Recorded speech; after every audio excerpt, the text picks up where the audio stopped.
kembali pada acara komunitas pada bersyukur sekali pada Tuhan karena pada saat ini kita masih bisa dipertemukan kembali di sini dalam keadaan sehat untuk berkumpul bersama dan bisa mengikuti kembali pembekalan firman Tuhan. Sebelum acara ini dimulai, mari kita awali dengan berdoa. Saya minta kesediaan dari Sis Sumarni untuk memimpin doa pembukaan. Dipersilakan, Sis. Baik, kita sama-sama berdoa. Tuhan Allah Bapa kami yang bertahta di dalam kerajaan surga, kami mengucap syukur dan terima kasih kepadamu atas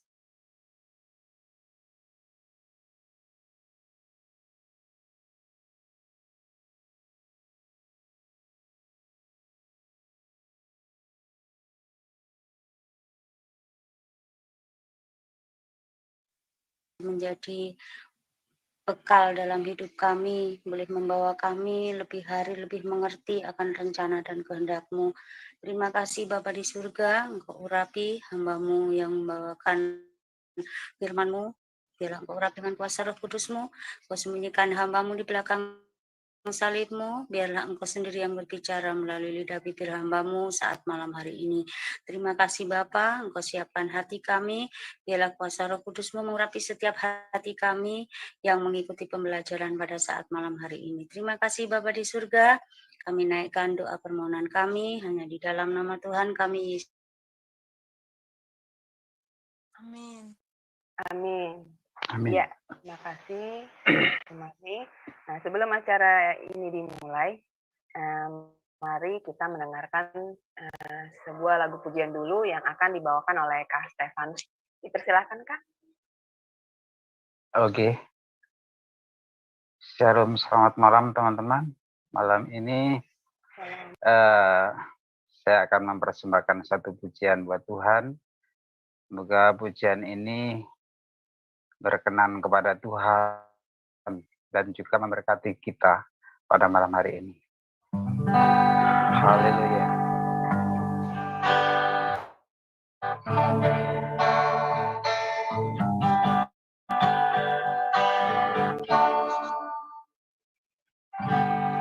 Bagaikan bencana siap dibentuk, demikian hidupku di tangan-Mu. Dengan urapan kuasa Roh-Mu, ku dibaharui selalu. Jadikanku Allah dalam rumah-Mu, inilah hidupku di tangan-Mu. Bentuklah seluruh kehendak-Mu, pakailah sesuai rencana-Mu.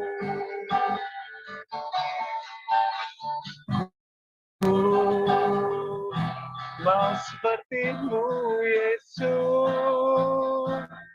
disempurnakan selalu dalam setiap jalanku, memuliakan nama-Mu.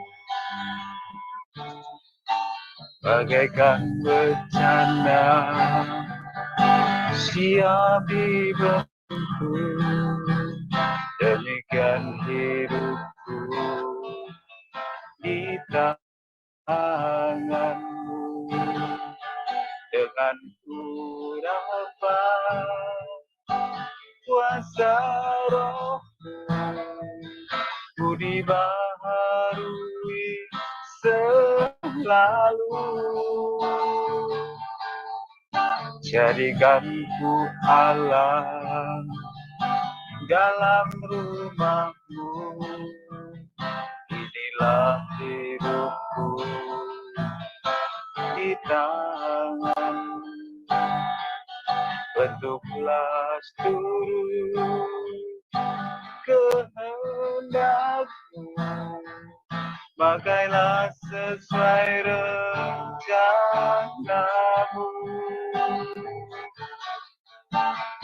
Ku mau seperti-Mu, Yesus, disempurnakan selalu dalam setiap jalanku, memuliakan nama-Mu. Ku mau seperti-Mu, Yesus, disempurnakan selalu dalam setiap jalanku, memuliakan nama-Mu, memuliakan nama-Mu, memuliakan nama-Mu.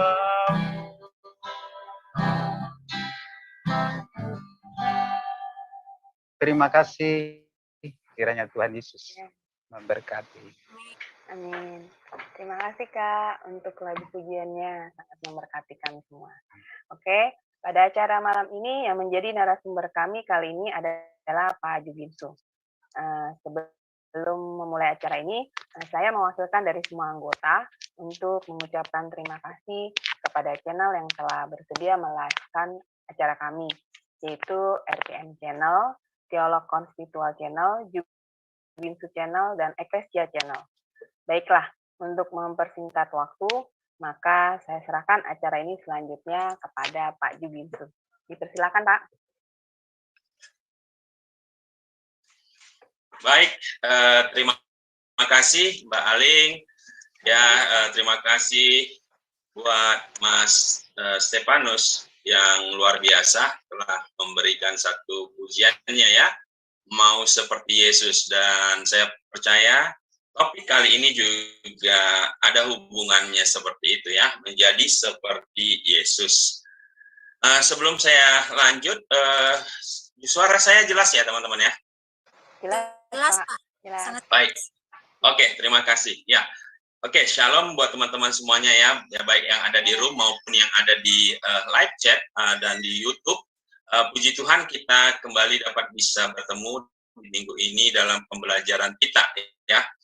Nah, sebelum saya lanjut, nanti mungkin ada di waktu tertentu saya akan matikan cam saya ya, karena kadang-kadang sinyalnya nggak bagus. Nah, teman-teman, kali ini saya mau sharing satu topik yang menurut saya perlu kita belajar ya, perlu kita belajar. Kenapa? Karena kita mau bahwa kita ini ketika kita mengikuti Yesus itu benar-benar menjadi pribadi yang diharapkan oleh Tuhan ya. Jadi bukan hanya sekedar pribadi sekedar, tetapi benar-benar pribadi yang menyenangkan hati Tuhan. Nah, judulnya adalah 3 jenis manusia. Nah, 3 jenis manusia. Nah, kamu jenis yang mana? Nah, jadi ternyata kalau kita baca di Alkitab, teman-teman, sahabat semua, ada jenis-jenis manusia di dalam Alkitab itu. Nah, uniknya, luar biasanya kalau kita belajar Alkitab ini, kalau kita mau dan harus ya sebenarnya mempelajari teks aslinya, ya kalau itu di dalam Perjanjian Lama itu bahasa Ibrani, Perjanjian Baru itu bahasa Yunani, Perjanjian Lama juga ada sebagian bahasa Aram, itu akan lebih pas maksudnya. Nah, sebelumnya saya pernah sharing tentang apa itu mengenal, ya, dari kata ada 4 ternyata mengenal itu. Ada sunemi, epistemi, ginosko, edo. Nah, itu ternyata katanya mengenal sama, tapi maknanya itu berbeda. Nah, ada juga Tuhan Yesus katakan begini, Petrus, apakah engkau mengasihi aku? Nah, ternyata kata mengasihi di situ ada berbeda-beda. Ya, ada agape, tapi dijawab si Petrus filio. Nah, lalu Tuhan katakan gembalakanlah. Nah, gembalakan di situ katanya dari kata Yunaninya itu ternyata berbeda-beda. Domba di situ ada anak domba, ada domba dewasa. Gembalakan itu beda-beda. Nah, jadi 3 jenis manusia ini kalau kita baca nanti di firman Tuhan, ternyata manusia itu berbeda-beda jenisnya kalau kita bisa memahami dari kata teks aslinya. Nah, jadi hanya ada dari 3 ayat sebenarnya yang akan saya sampaikan ini, tetapi di situ ada perbedaan ternyata. Kita ini termasuk manusia yang mana, gitu teman-teman. Nah, ya, jadi 3 jenis manusia, ya, Anda yang mana? Nah, nanti Anda bisa renungkan teman-teman, sahabat semua yang ada di YouTube, Anda termasuk yang mana?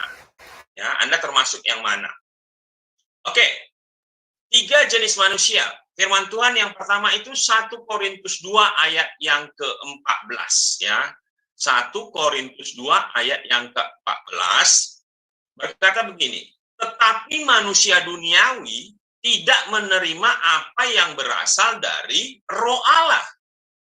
Karena hal itu baginya adalah suatu kebodohan dan ia tidak dapat memahaminya sebab hal itu hanya dapat dinilai secara rohani.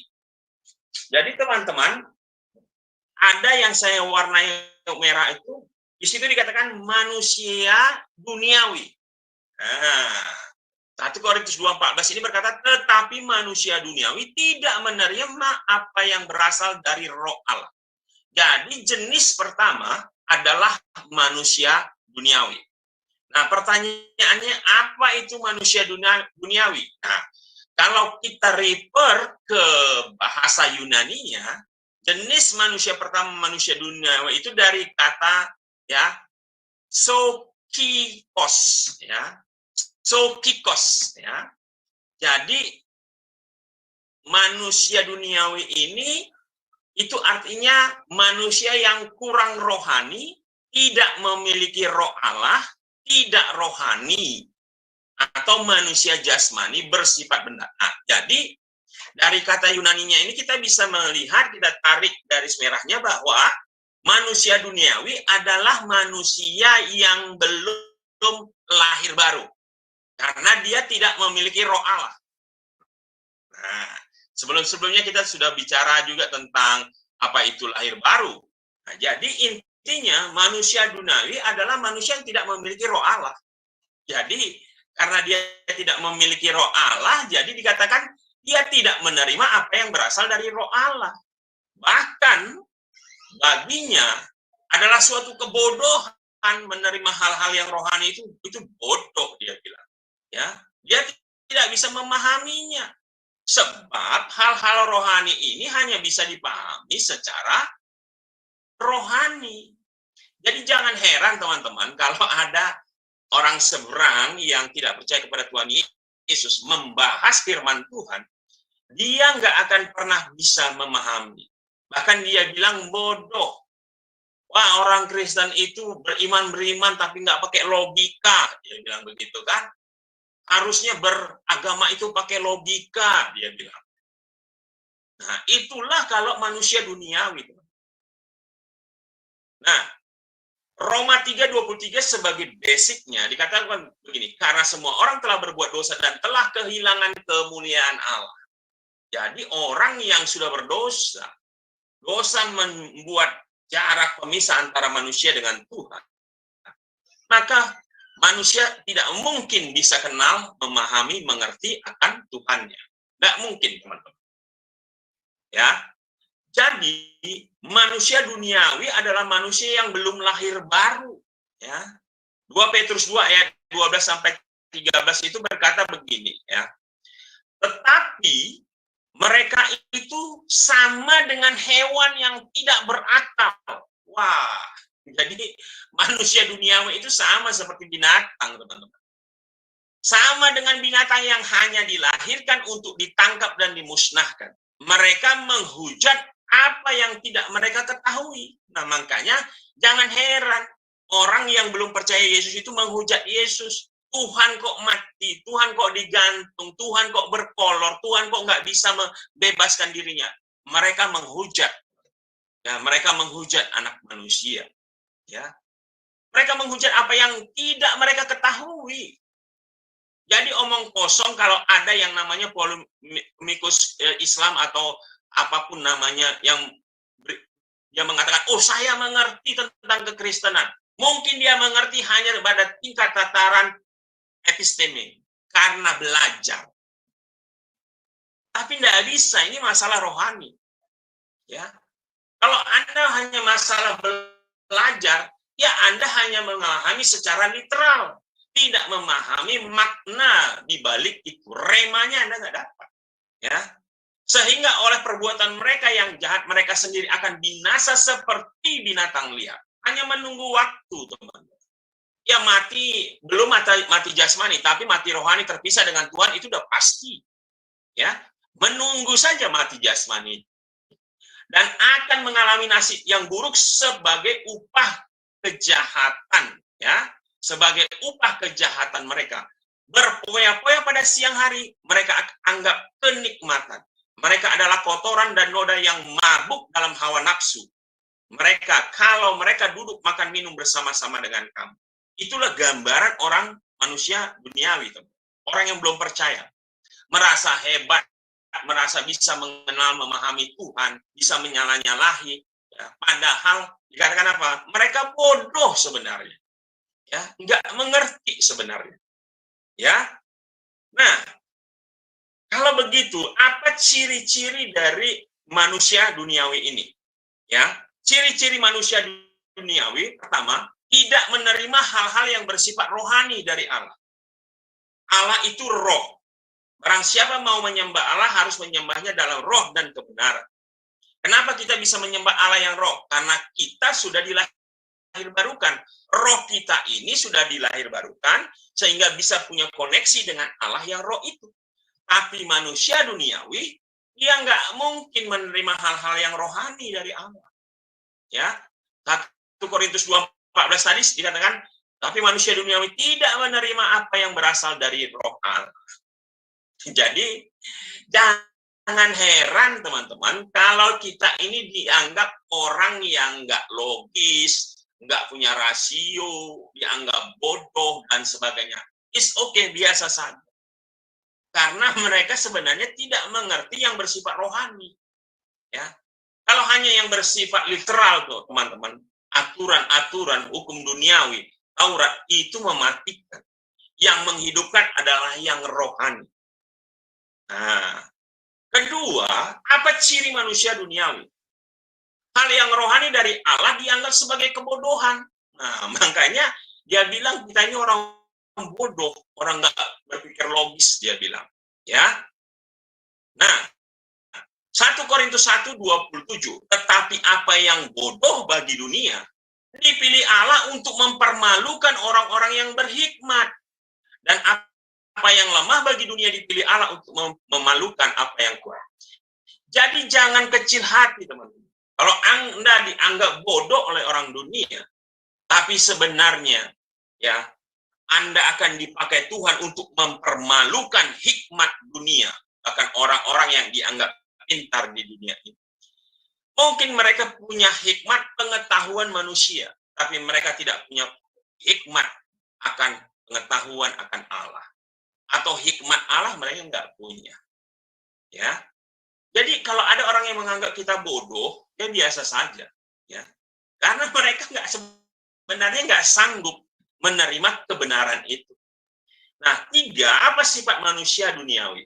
Tidak dapat memahami dan mengerti hal-hal yang rohani dari Allah. Dia bilang begini, enggak mungkin diselamatkan hanya karena iman. Harus dengan perbuatanmu, amal ibadahmu, kamu kumpulin itu semua perbuatan-perbuatan baik.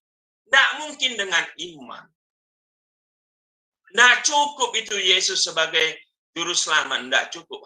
Kamu harus beriman, harus melakukannya juga, berjerih lelah dan sebagainya. Buat amal sebanyak-banyaknya. Enggak puas hanya Yesus, tapi harus ditambah. Ya, mereka enggak mengerti bicara tentang iman. Ya. 1 Korintus 2:14 berkata begini, ya, tetapi yang di atas tadi ya, ia tidak dapat memahaminya sebab hal itu hanya dapat dinilai secara rohani. Jadi jangan heran, bukan berarti orang Kristen, orang percaya itu tidak pakai otak ya teman-teman. Kalau Anda baca, ya, cari data tentang Nobel, itu 70% ya, itu orang Kristen. Ya, hampir 30% itu orang Yahudi. Hanya 0, sekian itu Muslim. Anda bisa bayangkan bahwa orang Kristen itu punya otak, gitu loh. Ya. Jadi dari 600-an peraih Nobel, ya, bayangkan hampir 70% itu orang Kristen. Nah, bukan berarti kita tidak pakai otak, ya. Tetapi berbicara tentang Tuhan, makna rohani, Anda pertama harus tangkap secara rohani. Tapi di Petrus dikatakan apakah? Tambahkanlah kepada imanmu kebajikan, perbuatan baik. Kepada kebajikan pengetahuan. Jadi pengetahuan itu baru nomor 3. Ya, bukan nomor 1. Iman nomor 1. Ya, untuk mengerti hal-hal rohani, Anda harus punya iman. Kalau enggak bisa. Connect saja tidak bisa. Ya. Nah, keempat, manusia duniawi tidak memiliki Roh Kudus, Roh Allah, tidak punya. Nah, bayangkan bagaimana Anda tidak punya Roh Allah bisa memahami firman Tuhan, tidak bisa. Tetapi kamu tidak hidup dalam daging, melainkan dalam roh. Jika memang Roh Allah diam di dalam kamu, tetapi jika orang tidak memiliki Roh Kristus, ia bukan milik Kristus. Kalau Anda nggak punya Roh Kudus, Anda nggak akan bisa memahami makna rohani. Ya. Jadi jangan heran kalau mereka kadang mentertawakan kita. Ya, mereka berbangga dengan beragama. Kekristenan bukan beragama, teman-teman. Tapi kita bertuhan, punya relasi dengan Tuhan. Bukan beragama. Agama itu cara manusia memahami, mengenal, mencari Tuhan. Ya, sedangkan kekristenan, Tuhan yang datang turun, ya, mencari kita dan menemukan kita, memilih kita, ya, memanggil, memilih kita spesial. Ya, jadi itu beda, ya. Jadi itu saja sudah beda. Nah, selanjutnya di bawah kuasa iblis dan dosa. Nah, ini pelajaran-pelajaran sebelumnya saya sudah pernah sampaikan. Bagaimana posisi orang manusia duniawi yang belum bertobat, dia ada di bawah kuasa dosa, kuasa iblis. Tapi ketika dia lahir baru, posisi berubah, dia di atas kuasa dosa dan kuasa iblis. Nah, Anda bayangkan, budak itu teman-teman, zaman perjanjian lama atau zaman dulu itu budak, nggak punya hak. Yang ada dia punya kewajiban. Bahkan untuk makannya pun dia nggak boleh. Tuhan, hari ini saya belum makan, nggak boleh.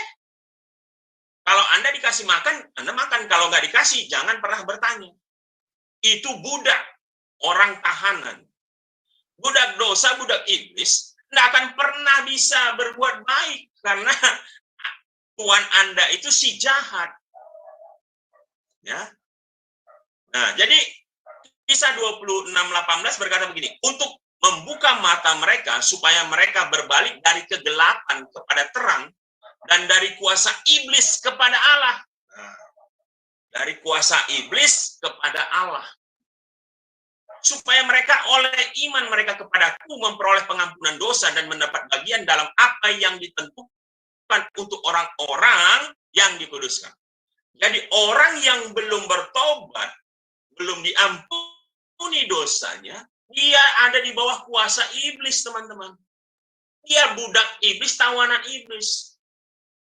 Ketika dia mau berbuat baik, perbuatan jahat yang dilakukannya. Karena dia ditawan, budak iblis.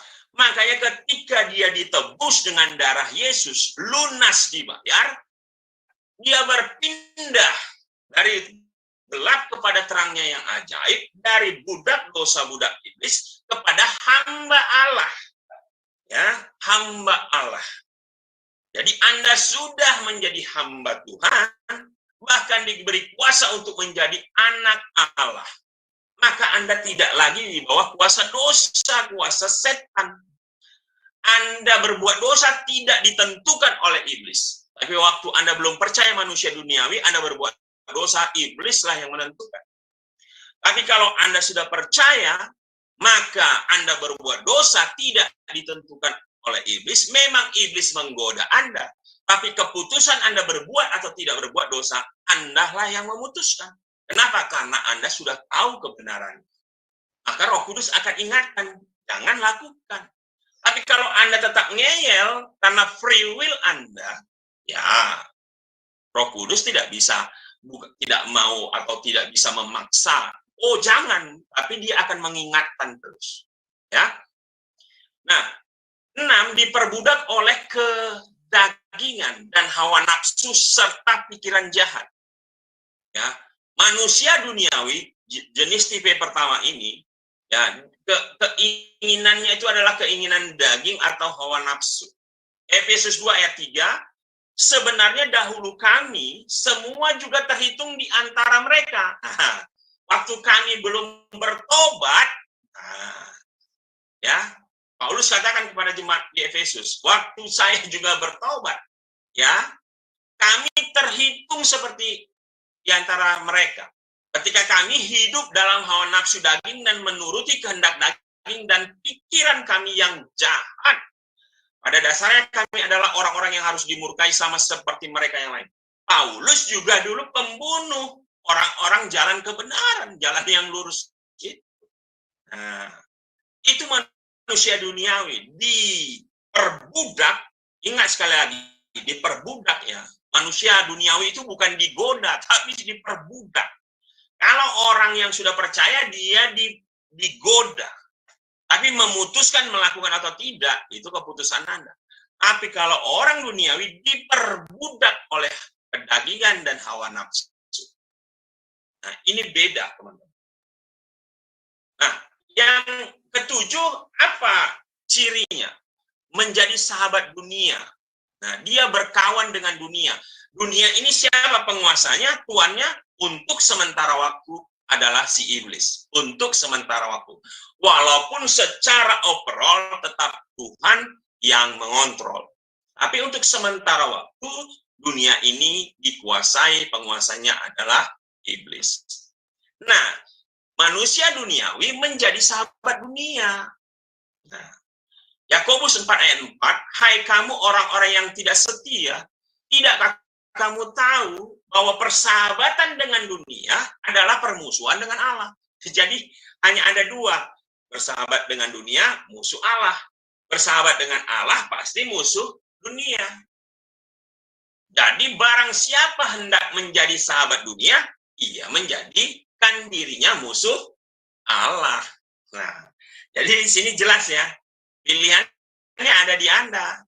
Mau menjadi sahabat dunia, sahabat iblis, atau sahabat Tuhan.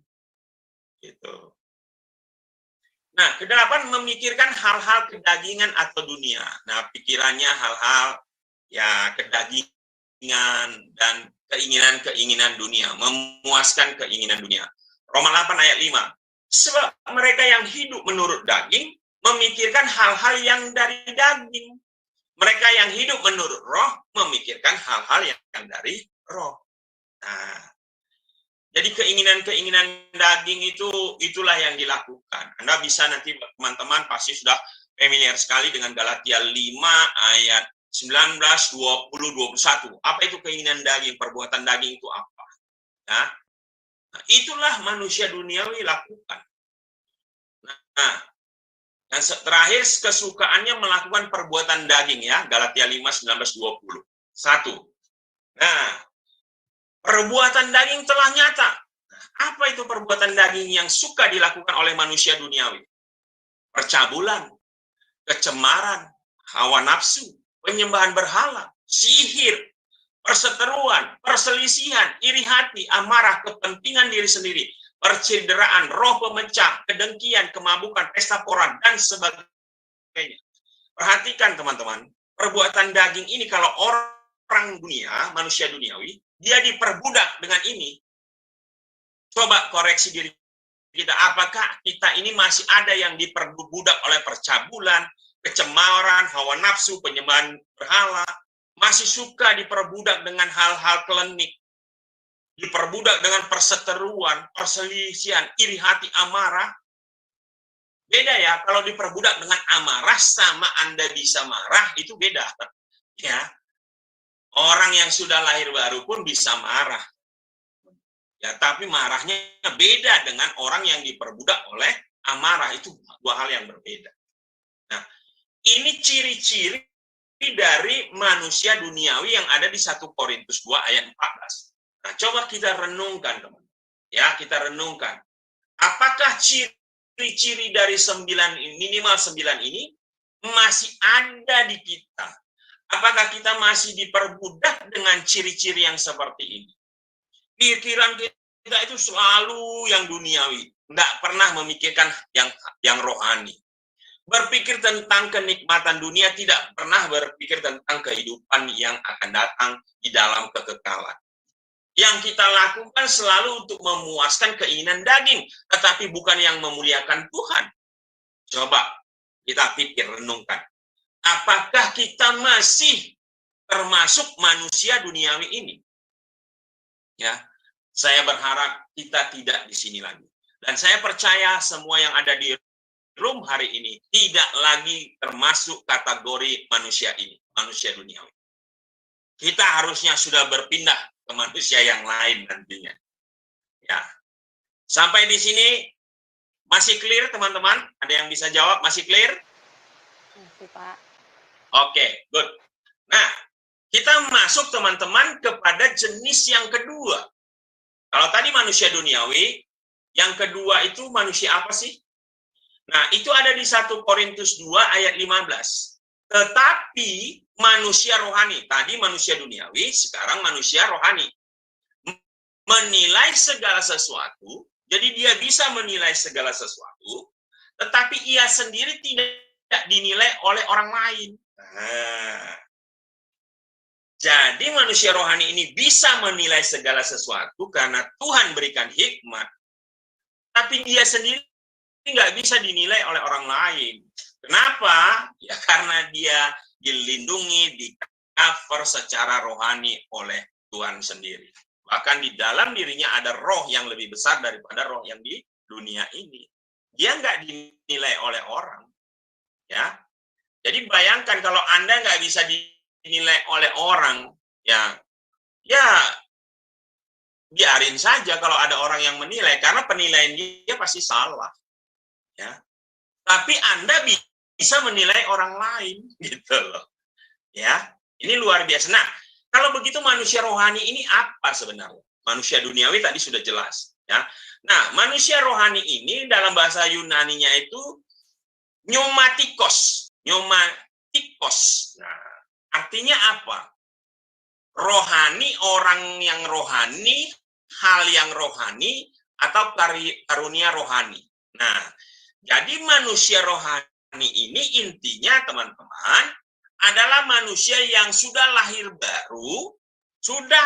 baru, tapi nggak berhenti di situ. Dan hidup di dalam kebenaran, karena dia sudah dibenarkan, dan hidup di dalam kebenaran karena dia mengerti firman Tuhan, ya, hidup di dalam kebenaran firman Tuhan, dan dituntun oleh Roh Kudus dalam sepanjang kehidupannya. Sehingga dia bisa bertumbuh dewasa. Atau intinya manusia rohani adalah manusia yang sudah lahir baru dan dewasa rohani. Nah, itu manusia rohani yang Tuhan mau.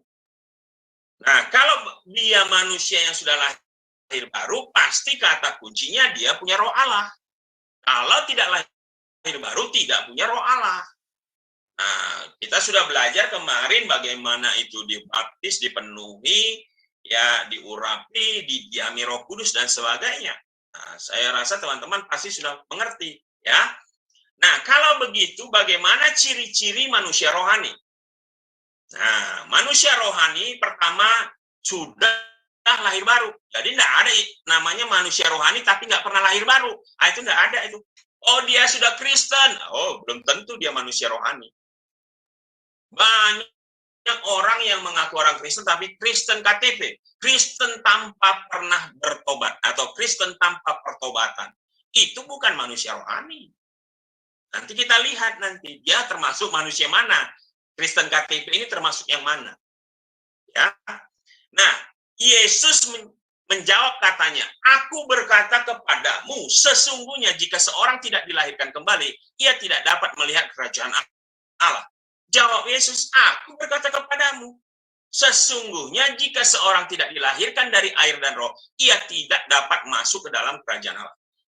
Kata atau ciri pertama, dia pasti sudah lahir baru, teman-teman. Dan saya percaya semua kita di sini sudah lahir baru. Yang kedua, dia menjadi ciptaan yang baru. Nah, lahir baru menjadi ciptaan baru. Jangan sudah lahir baru tapi nggak jadi ciptaan baru. Ah, ini bahaya juga, teman-teman. Apa bisa? Bisa. Kita lihat nanti. 2 Korintus 5:17. Jadi siapa yang ada di dalam Kristus, ia adalah ciptaan baru. Yang lama sudah berlalu, sesungguhnya yang baru sudah datang. Jadi orang ciptaan baru itu harus ada di dalam Kristus. Jadi apakah orang Kristen ada di dalam Kristus? Belum tentu.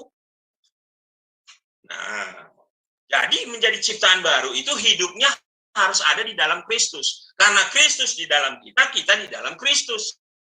Nah, ini penting. Ya. Jadi yang lama, kalau kita di dalam Kristus, kita menjadi ciptaan baru, maka yang lama itu berlalu dan benar-benar berlalu dan benar-benar dilupakan oleh Tuhan. Tidak pernah diingat-ingat. Dan yang baru inilah yang datang dan yang diperhitungkan oleh Tuhan. Ya. Nah, ini penting, teman-teman. Ya. Jadi lahir baru saja tidak cukup. Harus menjadi ciptaan baru. Baru nanti terus bertumbuh, berbuah, dewasa, sampai endingnya seperti lagu tadi, menjadi serupa seperti Kristus. Nah, ya. Nah, ketiga, pasti memiliki Roh Kudus, Roh Allah di dalam hidupnya. Ya. Roma 8 ayat 9. Jadi kalau teman-teman nanti menginjil, ya salah satunya seperti ini juga, teman-teman. Ya, kalau ditanya, semua orang sudah jatuh dalam dosa, kehilangan kemuliaan Allah, upah dosa adalah mati, mati kekal, bla bla bla. Sehingga Anda butuh lahir baru. Nanti kalau Anda lahir baru menjadi ciptaan baru, Anda ada Roh Kudus, Roh yang ada di dalam dirimu lebih besar. Anda tidak perlu takut lagi, bla bla bla bla, panjang lebar. Nah, jadi Anda harus mengerti itu. Nah, Roma 8 ayat 9 berkata, tetapi kamu tidak hidup dalam daging, melainkan dalam roh. Jika memang Roh Allah diam di dalam kamu. Jadi kalau Roh Allah diam di dalam kamu, ya Anda tidak akan hidup di dalam daging, melainkan dalam Roh Allah.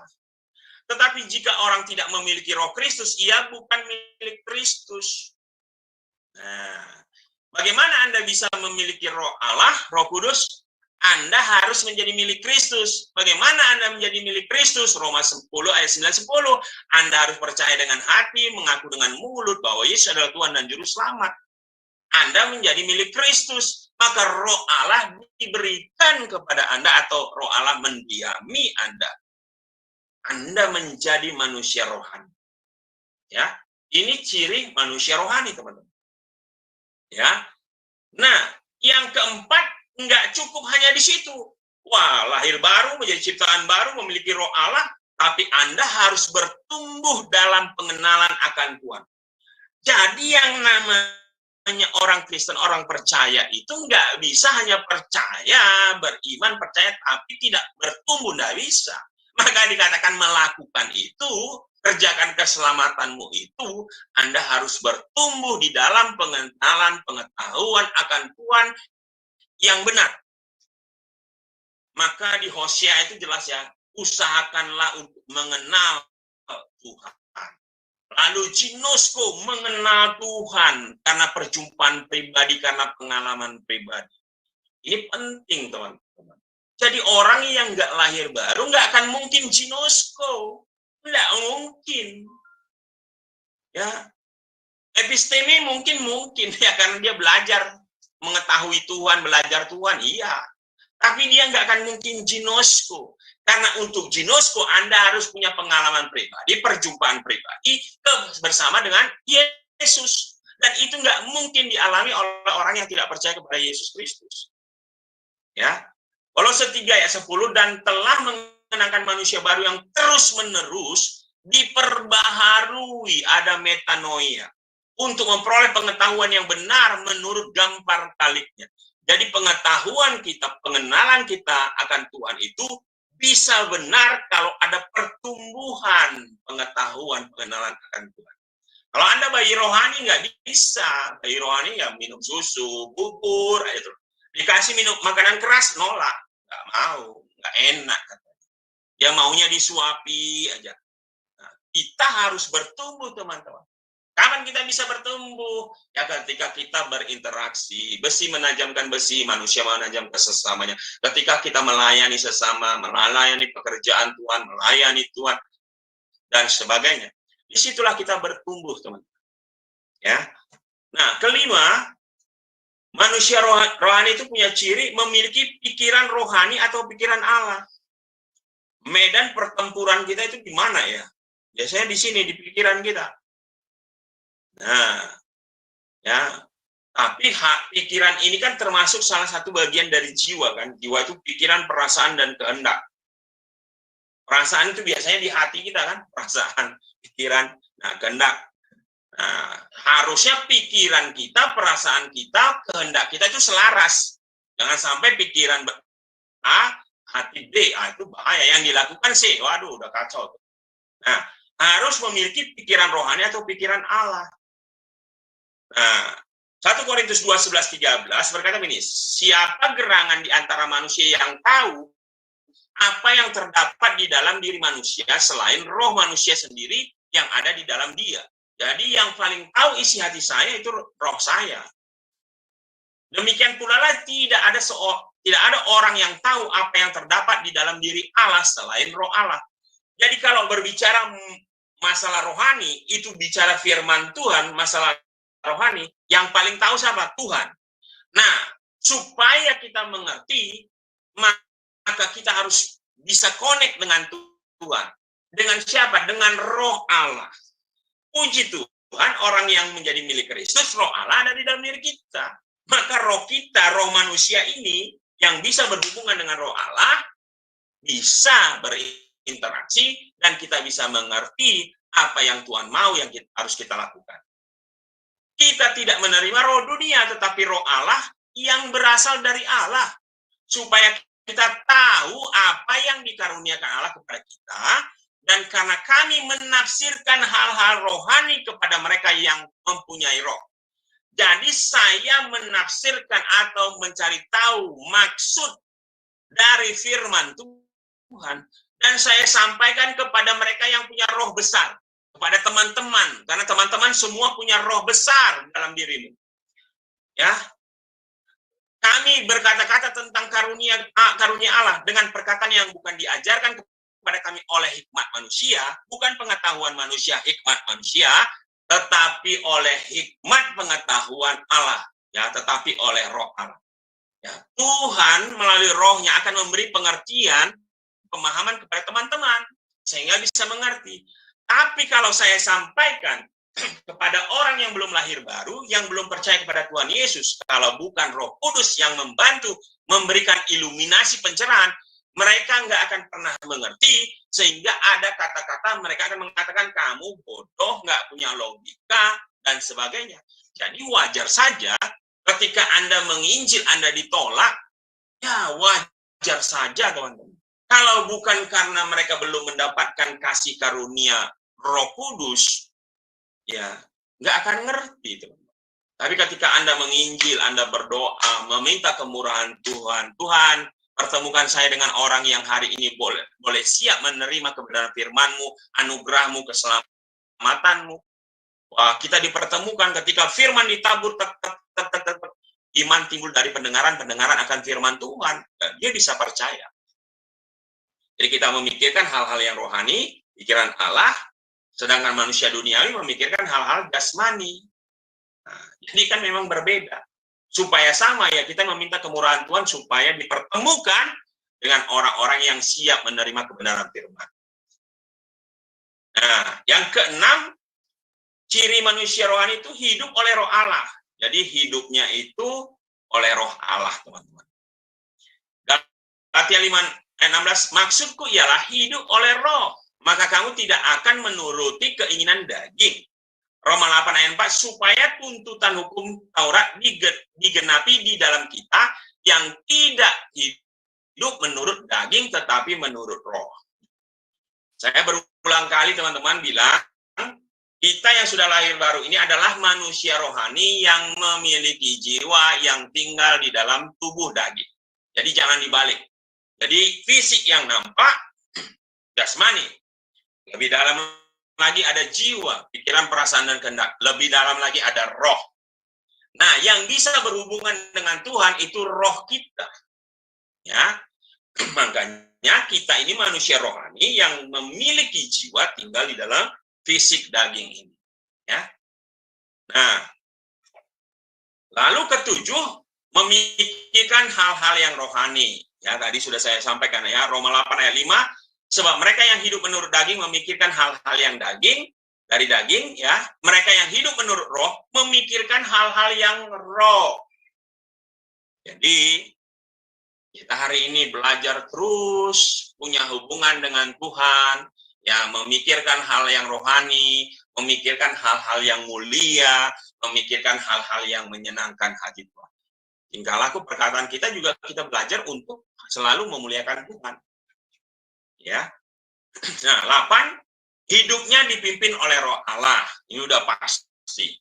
Harus. Ya, kalau dipimpin, dipenuhi, dikuasai, dan seterusnya itu harusnya orang manusia rohani harusnya seperti itu. Bisa jadi roh Allah sudah pasti ada dalam diri kita, tapi belum tentu kita dipimpin, dipenuhi oleh Roh Kudus.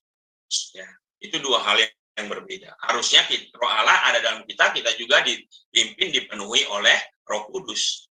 Ya, Roma 8:13-14, sebab jika kamu hidup menurut daging, kamu akan mati, tetapi jika kamu oleh roh, kamu mematikan perbuatan-perbuatan tubuhmu, kamu akan hidup. Semua orang yang dipimpin roh Allah adalah anak-anak Allah. Jadi, kriteria anak-anak Allah, ya selain dia diberi kuasa, dia juga hidupnya dipimpin oleh roh Allah. Roh Allah sudah ada dalam diri kita.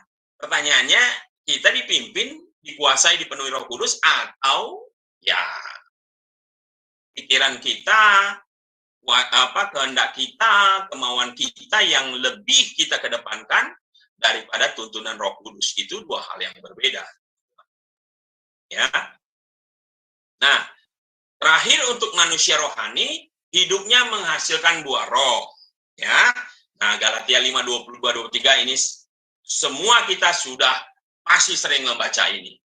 Ya. Tetapi buah roh ialah kasih, sukacita, damai sejahtera, kesabaran, kemurahan, kebaikan, kesetiaan, kelemah lembutan, penguasaan diri. Tidak ada hukum yang menentang hal itu.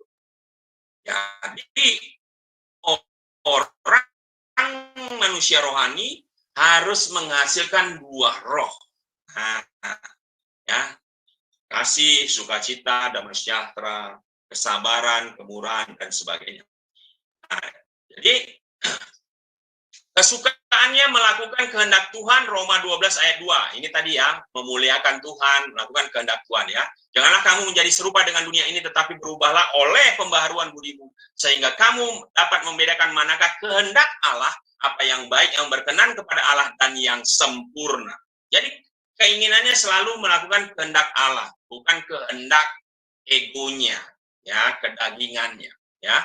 Nah, hidupnya oleh iman. Nah, ini menarik ya, teman-teman ya, Bapak Ibu. Orang benar itu hidup karena iman, ya. Jadi bukan karena apa yang dilihat, walaupun yang dilihat itu fakta ya. Apa yang didengar, apa yang dirasakan, bukan itu gitu loh. Nah, tapi karena iman. Hari ini kita hidup itu sebenarnya karena percaya, karena kasih kemurahan Tuhan. Bukan karena apa yang kita perbuat sebenarnya, bukan. Ya. Sebab di dalamnya nyata kebenaran Allah yang bertolak dari iman dan memimpin kepada iman supa, seperti ada tertulis, orang benar akan hidup oleh iman. Nah, nanti kita akan lihat ya, jenis manusia ketiga, apakah dia hidup karena iman, atau dia hidup karena realita yang dia lihat. Yang dia lihat, dia dengar, dia rasakan, dan yang dia bisa perbuat. Apakah dia hidup karena itu, atau hidup karena iman? Ya, nanti kita lihat. Nah, manusia ketiga, teman-teman, yang terakhir, itu dari 1 Korintus 3 ayat 1. Jadi, 3 ayat. 1 Korintus 2 ayat 14, ayat 15, lalu 1 Korintus 3 ayat 1. Nah, dan aku, saudara-saudara, pada waktu itu tidak dapat berbicara dengan kamu seperti dengan manusia rohani. Perhatikan kata-kata ini. Dan aku, saudara-saudara, pada waktu itu. Jadi di sini, Paulus sedang berbicara kepada jemaat Korintus. Namanya jemaat pasti sudah orang percaya. Karena Paulus sudah bilang begini, saudara-saudara. Ini artinya sudah jemaat yang digembalakan Paulus di Korintus. Pasti orang sudah percaya. Nah, tapi Paulus bilang begini, pada waktu itu tidak dapat berbicara dengan kamu seperti dengan manusia rohani. Yang nomor 2 tadi. Jadi Paulus berbicara kepada orang percaya, tapi waktu dia berbicara, berdiskusi, menyampaikan, tidak bisa berbicara seperti kepada manusia rohani yang di ayat 1 Korintus 2 ayat 15 di atas tadi. Tetapi hanya dengan manusia duniawi yang belum dewasa dalam Kristus.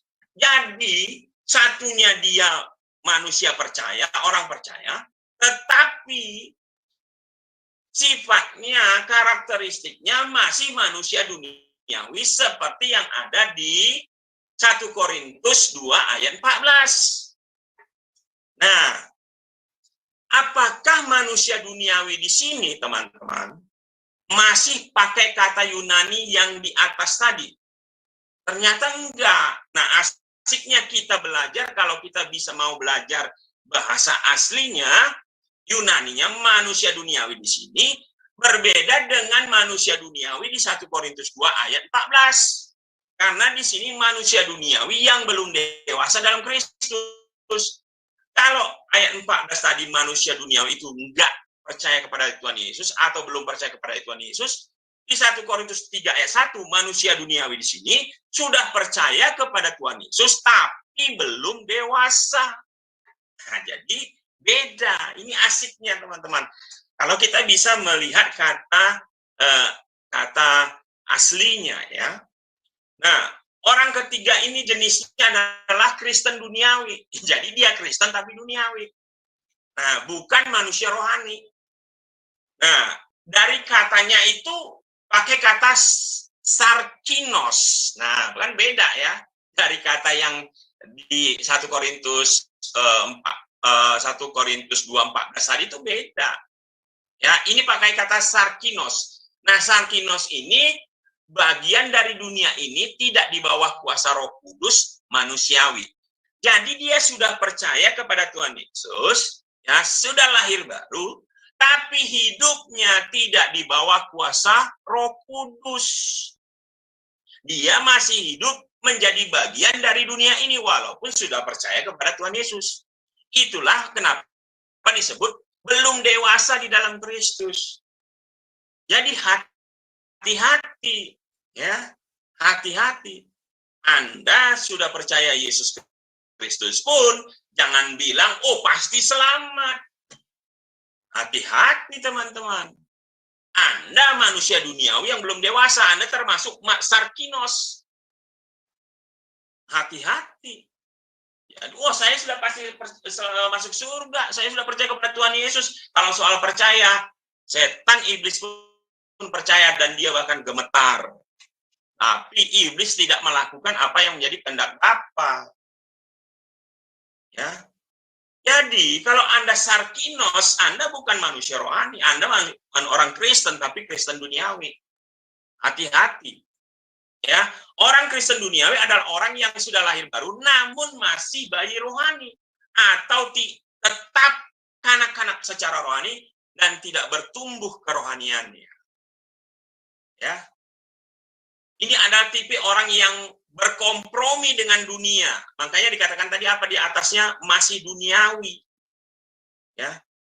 Dengan tabiat berdosa dan dengan iblis dalam beberapa aspek kehidupan mereka sambil tetap ingin menjadi anggota jemaat Allah, umat Allah. Jadi dia masih pengen menjadi bagian di dalam umat Allah, menjadi bagian dari orang percaya, tapi dia masih pengen hidup di dalam keinginan daging. Jadi dia tidak dipimpin oleh Roh Kudus, Roh Allah, tapi dipimpin oleh keinginannya. Tapi dia ngaku, aku masih pengen tetap bagian dari kerajaan atau umat Tuhan. Apakah mungkin yang begini? Zona abu-abu di tengah? Nggak bisa. Di dunia ini hanya kalau nggak hitam putih, atas bawah. Kalau nggak Tuhan ya iblis. Nggak ada tengah-tengah. Tapi orang merasa bisa tengah-tengah. Nah, itu dia. Kalau kita bisa merasa tengah-tengah, apa yang Tuhan lakukan? Kita lihat nanti.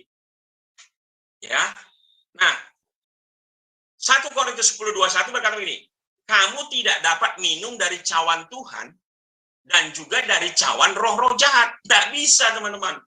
Oh, aku mau jadi punya Tuhan, tapi aku juga melakukan pekerjaan setan. Tidak bisa. Kamu tidak dapat mendapat bagian dalam perjamuan Tuhan dan juga dalam perjamuan roh-roh jahat. Hidup dalam zona abu-abu, suam-suam, tidak bisa. Tidak bisa, teman-teman. Tapi inilah yang dilakukan orang Kristen duniawi.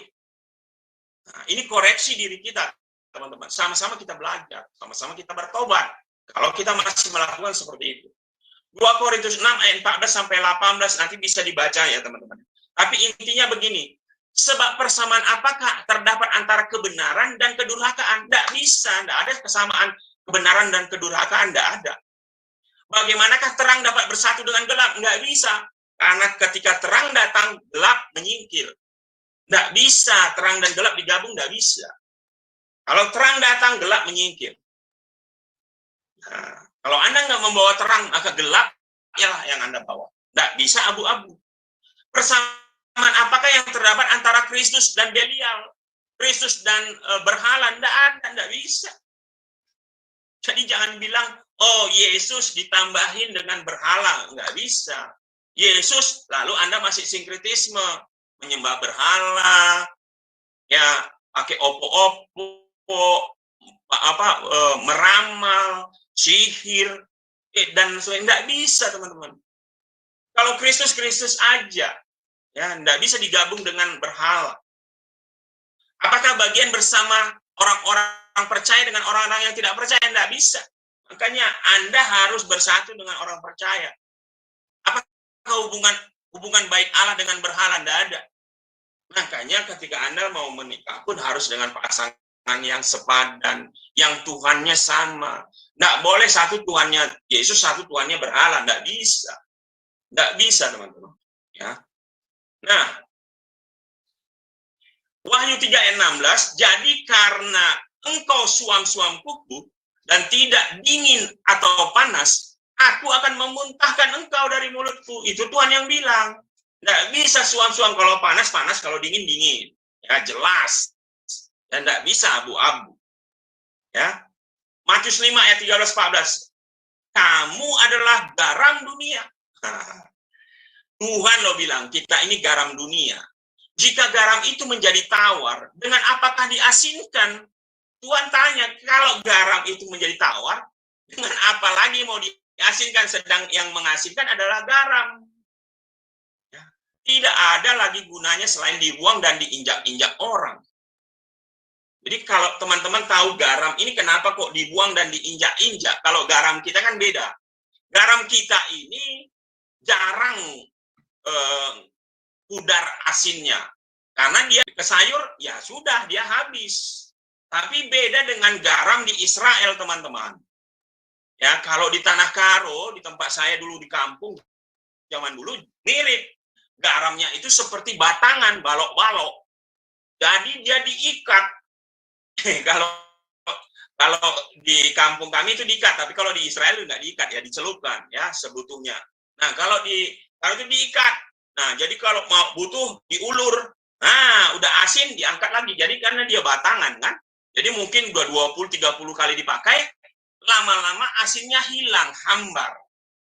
Tapi dia masih seperti balok-balok, batangan, nggak hilang dia.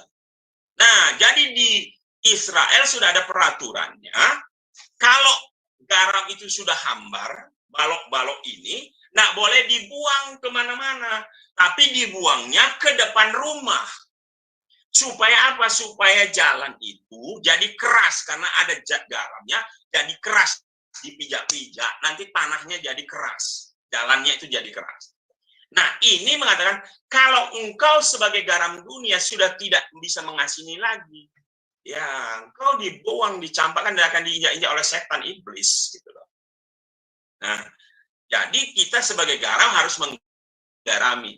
Kamu adalah terang dunia, Tuhan juga bilang begitu. Kota yang terletak di atas gunung tidak mungkin tersembunyi. Jadi terangmu itu harus dilihat orang, jangan disimpan di bawah gantang.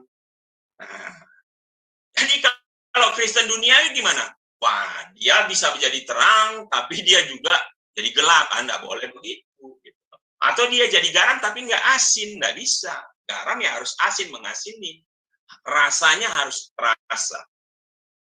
Nah, ciri-ciri orang Kristen duniawi, ya saya cepat saja, tidak bertumbuh kerohanian selalu setelah lahir baru. Jadi dia sudah lahir baru, tapi dia tetap bayi rohani. Ya, Efesus 4 ayat 13 nanti bisa dibaca ya. Tingkat pertumbuhan yang sesuai dengan kepenuhan Kristus harusnya kita bertumbuh. Ya, 2 Petrus 3:18 bertumbuh dalam kasih karunia dan dalam pengenalan akan Tuhan dan juru selamat kita. Tapi bayi rohani nggak pernah bertumbuh, ya pengenalannya akan Tuhan dan juru selamat nggak pernah nambah. Jadi kalau ditanya nanti seandainya kamu meninggal besok, apakah kamu masuk surga? Gimana ya? Tergantung. Nanti kalau saya banyak berbuat baik, ya masuk. Udah salah itu. Jelas kita diselamatkan karena kasih karunia oleh iman kok. Bukan karena perbuatan. Efesus jelas, Efesus 2 ayat 2, Efesus 2 ayat 8-9. Ya. Jadi harus ya, kita itu harus bertumbuh. Nah, manusia Kristen duniawi itu suka iri hati, berselisih. 1 Korintus 3 ayat 3 yang kita baca tadi ya. Jadi dia suka iri hati, jealous ya, sirik gitu. Nah, suka berselisih, suka berantem, berselisih untuk hal-hal yang tidak penting, gitu ya. Ya, kita belajar untuk harus memikirkan hal-hal yang rohani. Yang nggak penting sudahlah. Makanya dikatakan gini, untuk hal-hal prinsip dasar harusnya kita nggak ribut di situ lagi lah. Tentang keselamatan, tentang baptis, tentang bahasa roh, tentang apa lagi? Tentang perbuatan, tentang iman, itu harusnya sudah apa ya? Itu sudah selesai di kita kok. Apalagi ini kita di komunitas kita ini ya, harus sudah fix itu teman-teman. Jangan ribut lagi dengan itu udah. Tapi kita harus sudah masuk kepada apa? Buah-buah roh, ya tentang pikul salib, sangkal diri, ya memenangkan jiwa, ya harus yang begitu. Tidak khawatir, bla bla bla, ya. Tapi yang dasar-dasar itu harusnya sudah selesai, ya. Nah, masih suka melihat hal-hal yang kelihatan duniawi, ya. Kami tidak memperhatikan yang kelihatan, tapi kita sering melihat yang kelihatan. Hidupnya bukan karena iman, tapi karena yang dilihat, dirasakan. Padahal yang kelihatan itu sementara, teman. Yang tak kelihatan nanti hidup kekal. Ya, 4, acuh tak acuh dan bertoleransi terhadap adanya kebejatan dalam jemaat. Nanti teman-teman bisa baca ya di 1 Korintus 5 ayat 1-13, 1 Korintus 6 ayat 13-20 itu bicara yang 5 itu tentang kehidupan jemaat Korintus yang selingkuh, berzina, sesama, bla bla bla. Ya, harusnya tidak. Itu udah jemaat loh, ya, udah orang yang percaya loh. Ya, tapi masih melakukan keinginan dunia, keinginan daging. Nah, jadi ini bedanya Kristen duniawi.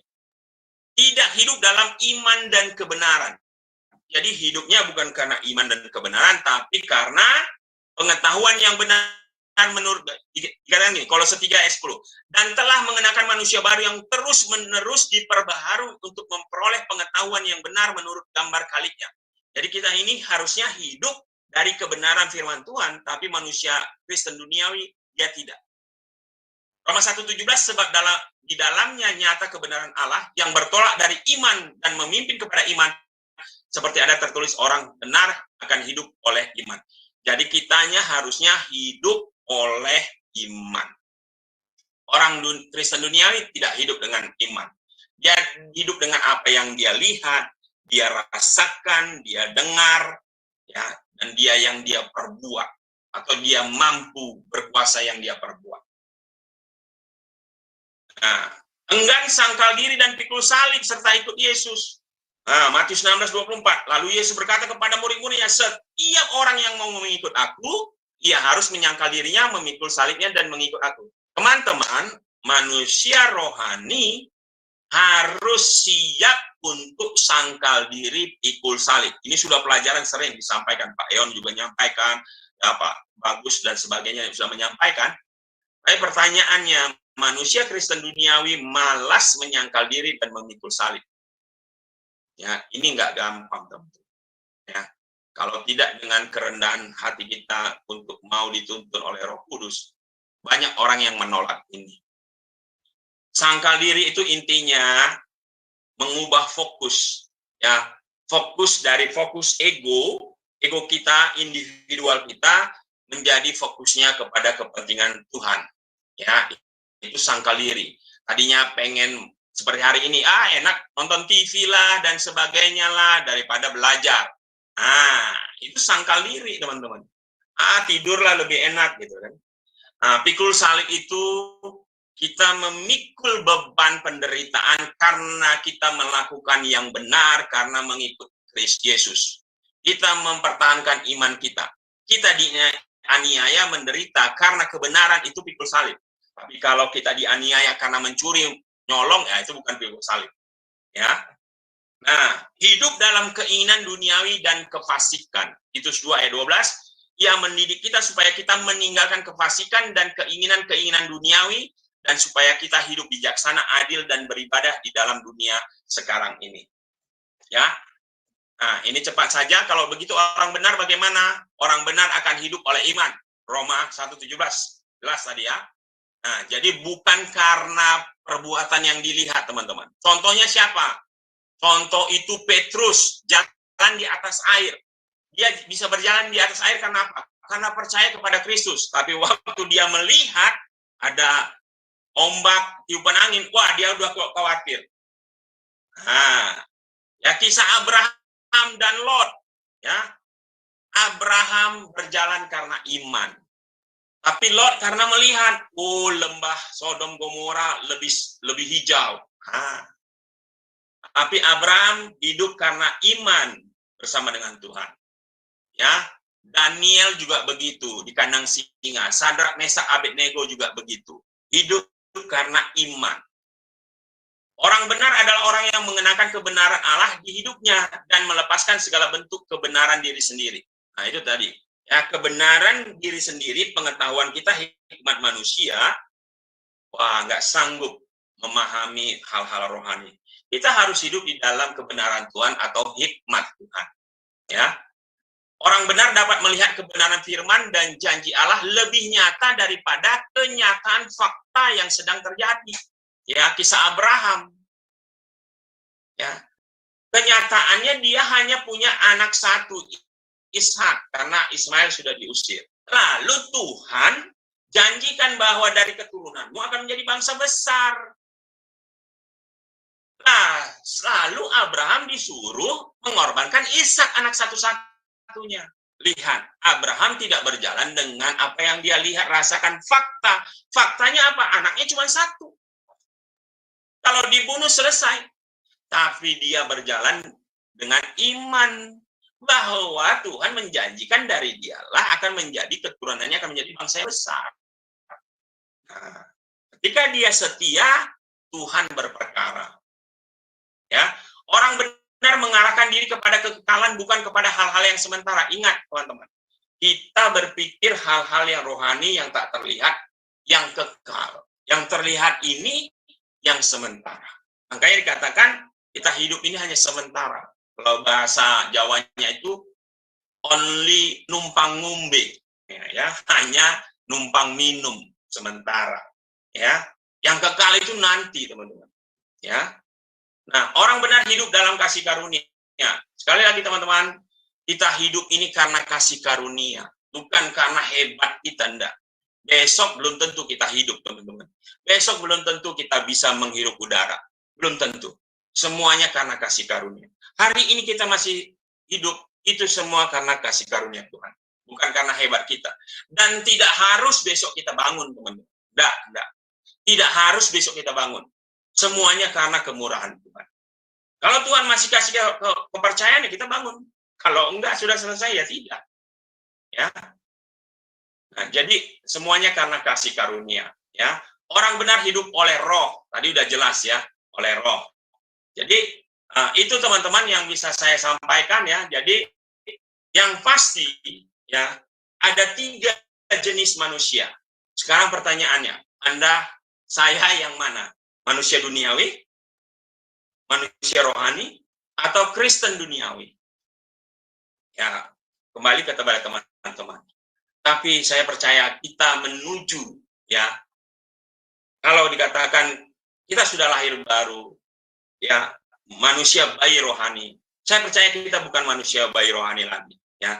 Kita sedang bertumbuh kepada kedewasaan rohani yang endingnya Roma 6:29 atau Roma 8:29 ya, menuju kesempurnaan keserupaan dengan seperti Kristus sang anak tunggal. Supaya 1 Tesalonika 5:23, suatu kelak kita ditemukan oleh Tuhan sempurna tak bercacat, roh, jiwa, dan tubuh. Nah, kalau kita masih hidup. Tapi kalau kita masih sudah mati, ya kita dibangkitkan, ya kita ditemukan juga dalam keadaan sempurna. Ya, itu yang saya bisa sampaikan teman-teman. Sebelum kita diskusi, mari kita berdoa. Bapak, terima kasih, hamba-Mu telah menyampaikan topik hari ini Tuhan tentang jenis-jenis manusia.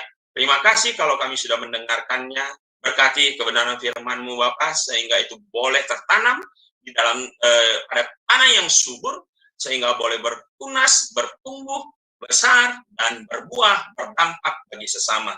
Terima kasih untuk pembelajaran yang luar biasa. Tuhan, Engkau memberkati Tuhan untuk setiap kami. Dan terima kasih Tuhan, kalau hamba-Mu boleh menyampaikan pada saat ini, kesempatan ini. Biarlah semuanya untuk kemuliaan nama-Mu saja. Di dalam nama Tuhan Yesus, kami sudah mengucap syukur. Haleluya. Amin. Amin. Terima kasih Pak, luar biasa materinya. Ya, mari teman-teman, sekarang kita masuk pada sesi tanya jawab. Nah, dipersilakan pada Bro Ensis yang ingin bertanya kepada Pak Judis. Ya.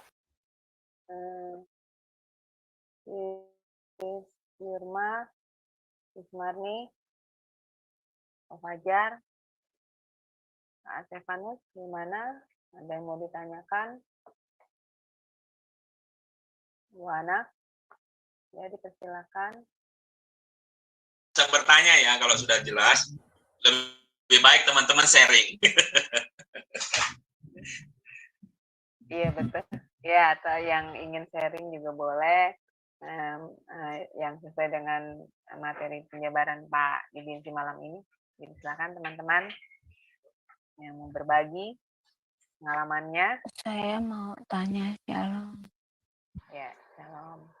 Bu Ana, dipersilakan. Ya, Pak, tadi kan ada yang Pak, hidup orang benar yang nomor 2 itu Pak. Apa ya, saya tadi lupa deh. tadi mau catat keburu Ah, itu. Itu tadi, apa ya tadi ya, yang orang benar hidup orang adalah orang benar yang mengenakan kebenaran Allah di hidupnya dan melepaskan iya, segala bentuk-bentuk kebenaran diri sendiri kah? nomor 2 itu, Pak, yang nomor 2 kalau nggak salah. Nomor Saya mau 2. tanya yang nomor 2 itu, Pak. Bentar ya, saya Yang saya terakhir. saya share. Nomor 2 dari manusia Kristen duniawi. Hidup orang benar, iya. Yang terakhir itu ya, nomor 2 Pak, bukan yang nomor 6, nomor 2.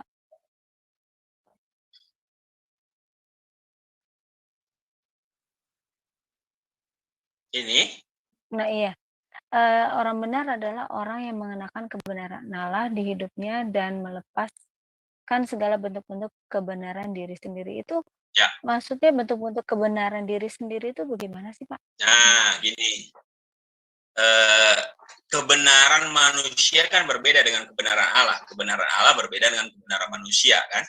Makanya kebenaran kita manusia ini harus diselaraskan dengan kebenaran Allah. Nah, kebenaran Allah itu apa? Firman Tuhan. Nah, tapi kebenaran manusia kan melihat kebenarannya dari apa? Yang dia lihat, yang dia dengar, dia rasakan, ya kan? Itulah kebenaran manusia. Nah, contoh nih ya, kalau kamu ditonjok, dipukul, kebenaran manusia gimana? Pukul balik kan? Betul, Iya. Pak. Ya kan? Kalau Iya. disakiti ya sakiti balik, itu kebenaran manusia. Iya. Tapi kebenaran Allah gimana? Kasihi musuhmu, doakan, ya kan? Nah itu kebenaran Allah, kan beda tuh. Oh, kalau kebenaran manusia Pak, oh gengsi dong, aku orang pintar, masa ini? Nah, kebenaran Allah apa? Siapa yang merendahkan diri, dia akan ditinggikan. Siapa yang meninggikan diri akan direndahkan. Nah, siapa yang mau menjadi pemimpin harus melayani. Nah, kita pelajaran di dunia apa? Wah, harus jadi pemimpin. Wah, kalau jadi pemimpin apa? Nanti dia yang dilayani, kan begitu. Kamu harus jadi orang hebat, orang kaya, supaya apa? Kamu dilayani, diservis. Tapi Tuhan bagaimana? Tuhan malah melayani. Waktu di hari terakhir perjamuan, dia malah membasuh kaki muridnya. Nah, jadi kebenaran Tuhan itulah yang harus kita ikuti. Jangan berpegang pada kebenaran diri kita sendiri. Bahkan dikatakan harus lepaskan, tapi kita ambil atau ikut kepada kebenaran Tuhan. Nah, kebenaran Tuhan itu dari mana kita tahu? Ya firman Tuhan. Nah, gitu loh. Pak, maaf Pak. Ya. Saya tambahin. Sama juga dengan menghakimi orang ya Pak ya. Itu juga sama ya. Itu sama ya bentuk-bentuk kebenaran diri sendiri ya Pak. Menghakimi orang lain gitu. Ya. Beda kayaknya ya Pak ya. Artinya begini ya. Tuhan katakan gini, penghakiman itu milik siapa? Milik Tuhan kan? Iya, nah, betul. Lalu kadang kita kan begini, suka menghakimi orang dari apa yang kita lihat, dengar, atau informasi yang kita miliki kan? Karena kebenaran kita kan? Nah, kadang belum tentu apa yang kita lihat benar, rasakan, lihat, dengar ini sebenarnya belum tentu kebenaran yang sebenarnya. Nah, jadi makanya kita itu jangan sampai terlalu mudah menghakimi, gitu loh ya. Kenapa? Karena kita ini kan terbatas tadi ya, kita sering melihat hal yang terlihat kan. Padahal banyak hal kondisi sebenarnya yang tak terlihat. Iya. Nah, jadi hati-hati juga ketika kita menghakimi ya. Sebenarnya ya karena penghakiman itu bukan milik kita, ya kan? Nah, jadi makanya begini ya, teman-teman, siapa sih orang yang tidak brengsek? Kita ini brengsek sebenarnya, teman. Siapa bilang? Kita ini manusia jahat sebenarnya. Tapi kita ini bisa diubahkan Tuhan, belajar untuk hidup benar. Karena semuanya karena kasih kemurahan Tuhan kok. Makanya kalau ada orang jahat datang ke gereja, orang baru bertobat dan sebagainya, atau kadang katakanlah orang jatuh, orang yang sudah lahir baru, orang yang sudah percaya Tuhan jatuh. Nggak boleh kita hakimi, teman-teman. Kenapa? Ya, Kan kita belum tahu sebenarnya kenapa dia jatuh. Ya. Belum tentu sebenarnya karena keinginan dia, gitu loh. Tiba-tiba karena keadaan mendesak dan sebagainya, anaknya nggak makan dan sebagainya, dia harus. Wah, kan harusnya percaya sama Tuhan. Tuhan kan penyedia, Jehovah Jireh, benar. Tapi belum tentu pada saat itu imannya lagi kokoh, ya. Pikiran, perasaan, kehendaknya lagi kokoh dan sebagainya. Tapi keinginan daging dia yang lebih kuat daripada keinginan roh dia, bisa jadi. Nah, waktu dia jatuh, dia masih mendapatkan kasih kemurahan Tuhan, dia bertobat, datang. Dia akui kesalahan dia. Dia minta ampun. Tapi kadang banyak di antara kita kan langsung lebih suka menghakimi kan. Itulah karena begini. Nah, kan begitu kan? Kita tidak tahu sebenarnya apa penyebab dia bisa jatuh. Makanya biasanya kan kalau ada orang yang jatuh, ya Tuhan itu apa sih gembala yang baik? Dia membalut. Nah, gitu kan? Iya kan? Dia membalut. Iya, betul, Pak. Iya kan? Iya, Pak. Itu makanya jadi gembala itu nggak gampang, teman-teman. Ya, kalau nabi itu tinggal ngomong kebenaran selesai, itu tugasnya. Masalah dia sakit hati nggak sakit hati urusan belakang, yang penting firman disampaikan. Penginjil juga begitu, rasul juga begitu, pengajar juga begitu. Walaupun kadang-kadang mikir, tapi gembala nggak bisa begitu. Ketika dia mengatakan keras, ya mungkin suatu saat dia keras, tapi setelah itu apa? Dia balut. Nah, kalau enggak, kabur semua tuh domba-domba. Nah, jadi penghakiman itu ya jangan mudah menghakimi gitu loh. Kalau kita nggak ngerti dulu permasalahannya. Dan kita ini manusia, semua manusia berdosa yang diberi kasih karunia Tuhan untuk belajar hidup benar, karena kita mengenal kebenaran, kita dibenarkan karena iman. Ya, berjuang terus bersama Tuhan ya melalui bimbingan Roh Kudus untuk kita hidup benar gitu loh. Jadi kalau ada yang jatuh salah ya dihibur, dibalut, diingatkan gitu loh. Ya. Itu teman-teman.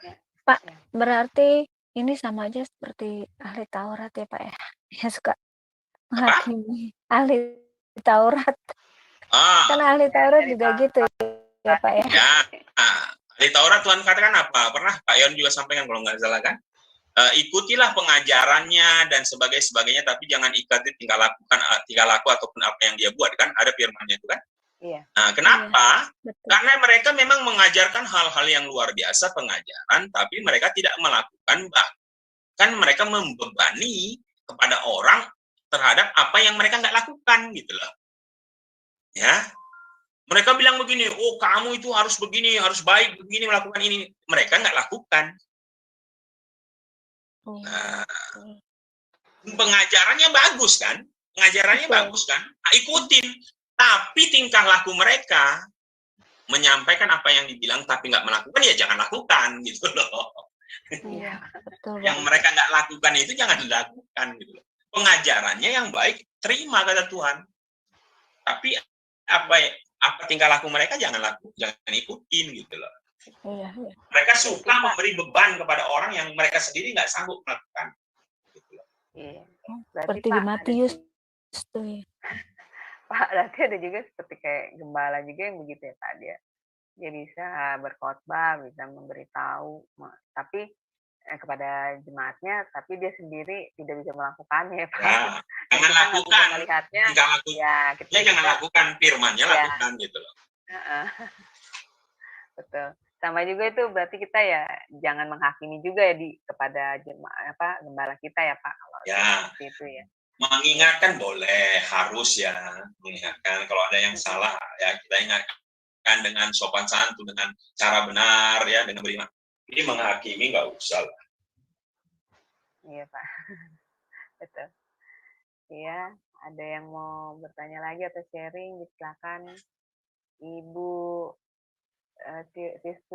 Tirma, apakah mau sharing atau ada yang mau ditanya? Ko Fajar, silakan kok. Ada yang mau tanyakan, silakan. Iya. Iya, itu tadi apa ya, tentang menghakimi itu ya Pak. Kemarin saya dikasih PR itu ya Pak. sekitar 2 minggu yang lalu, ini di semula ada yang nanya tentang seseorang gitu ya Pak ya. Saya tahu bagaimana dia. Ini cewek yang nanya ini ya, cewek dia nanya cowok ini siapa gitu ya. Saya tahu ini kurang bagus gitu ya Pak. Saya ngajak itu cuma saya bilang teman, itu sekitar udah lama temenan sama saya, ada sekitar 3 tahun sampai 4 tahun gitu kan. Cuman nah itu kepikiran terus Pak. Di saya kepikiran saya nggak kasih pertentangan di hati gitu ya, karena emang kurang bagus sifatnya gitu. Yang cowok ini emang seringnya ngoda-ngoda cewek di semula di apa ya, dijanjiin mau nikah, mau dikasih mobil, mau dikasih rumah gitu ya. Hanya 1 minggu kemudian tentang udahlah saya kasih tahu. Itu termasuk nggak Pak menghakimi orang Pak? Ketika kita kasih tahu sesuatu begitu Pak. Ini menyampaikan kebenaran ya. Menyampaikan kebenaran itu bukan menghakimi ya. Menghakimi itu kan kita menentukan salah benarnya kamu salah gitu kan. Kita menyampaikan kebenaran ya. Jadi kalau ada hal yang tidak benar ya, contohlah kita dari komunitas, ada teman kita yang kita lihat tidak benar melakukan atau tidak menunjukkan ciri-ciri atau tindakan-tindakan orang percaya, begitu ya. Kan satu gini teman-teman ya, kita ini setiap pribadi orang yang sudah percaya kepada Tuhan Yesus ini berharga ya. Kenapa? Karena Roh Allah ada dalam diri kita. Makanya seorang wanita itu juga berharga. Anda punya pribadi itu berharga di mata Tuhan. Pria juga Anda berharga di mata Tuhan. Di mana Anda adalah baik Roh Kudus, di mana Roh Kudus ada di dalam diri Anda, maka Anda harus jaga. Termasuk pribadi Anda, orang memandang Anda, harus Anda jaga. Nah, jadi ketika kita sebagai teman sahabat adalah saudara kita yang memperlakukan saudara kita, atau kita melihat saudara kita diperlakukan tidak sesuai, di mana orang ini kan berharga, tapi kok rasanya diperlakukan tidak berharga, atau mencoba untuk memperlakukan hal-hal yang tidak benar. Nah, kita ingatkan, itu tidak benar loh teman, karena begini-begini. Kita kan harus menjaga, kita sama-sama anak Tuhan, dia kan saudara kita. Nah, jangan coba-coba untuk merendahkan atau direndahkan, atau memperlakukan yang tidak benar, atau mencoba-coba untuk menjahati apapun namanya, ya boleh menyampaikan. Tapi kalau menghakimi, ya, oh kamu ini begini ya, kamu ini begini ya, itu jangan kan gitu kan. Karena belum tentu juga kita mendapatkan informasi yang nyata dan sebagainya, ingatkanlah ya, jangan seperti itu dan sebagainya. Jadi bedakan menghakimi sama menyampaikan kebenaran. Contoh ya teman-teman, kalau saya berkata begini, hanya Yesuslah satu-satunya tidak percaya. Tidak, saya menyampaikan kebenaran. Bagi orang yang nggak percaya kan seolah-olah emang mereka dihakimi kan, tidak ada jalan keselamatan. Tetapi kan saya menyampaikan kebenaran. Nah, masalah dia mau percaya nggak percaya, nah itu nggak boleh. Bagian kita menyampaikan kebenaran. Masalah dia percaya nggak percaya, itu kasih karunia Tuhan lah. Sama seperti saya juga dulu. Saya hari ini percaya sama Tuhan nggak nyangka teman-teman. Oh itu baru saya percaya umur 25 tahun. Nah, gitu. Ya. Jadi nggak apa-apa Mas Fajar sampaikan, apalagi sahabat kita kan dua-duanya sahabat kita, nggak harus frontal dan sebagainya, nggak harus menyakiti. Bisa bukan jelek-jelekin itu ya Pak ya. Bukan apa yang namanya jelek-jelekin. Jangan menjelek-jelekin. Itu ya. Kalau bisa disampaikan dengan baik-baik, kecuali kita ngomongnya di belakang, nah itu menjelekan ya boleh. Pak. Ya kalau sama jadi ini juga orangnya orang baru kenal juga Pak. Dua-dua yang satu saya juga nggak tahu kenapa itu saya bingung jawab mau dijawab. Yang kebenarannya begini saya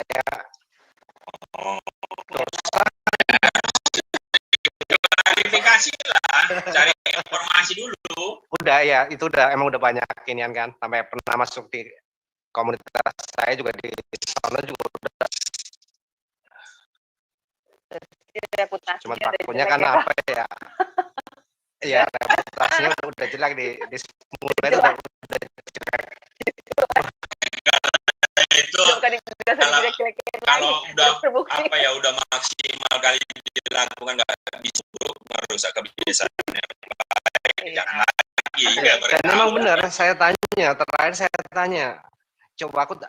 saya tanya dulu, kamu dijanjiin apa dulu sama dia? Ternyata emang dijanjiin rumah gitu. Mau dong. Dijanjiin rumah. Rumah ya. Rumah pengen aja apartemen nggak kok. Asik juga itu ikut komunitas.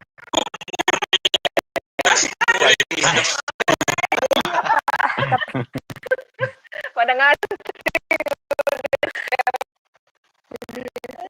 Siapa yang antri? Itu cewek kan. Udah antri semua. Iya. Oke, ada lagi yang mau sharing atau mau tambahin? Pak. Saya nggak nambahin, saya mau nyanyi. Ini seru nih.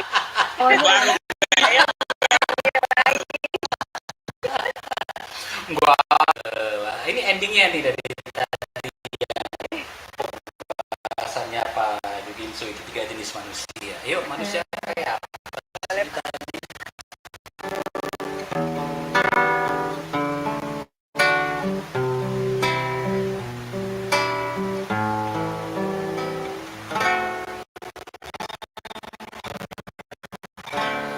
Jalan luas membentang di depanmu, melukiskan kehidupanmu di dunia. Tiada satu pun yang tahu kemana arah yang pasti dituju. Pandanglah terang sinar bintang fajar Tuhanmu, agar dapat kau terus berjalan dalam cahaya kehidupan. Orang yang menaruh iman kepada Yesus takkan menemui jalan yang suram, karena cahaya mentari bersinar terang, memancarkan kasihnya dari ketinggian.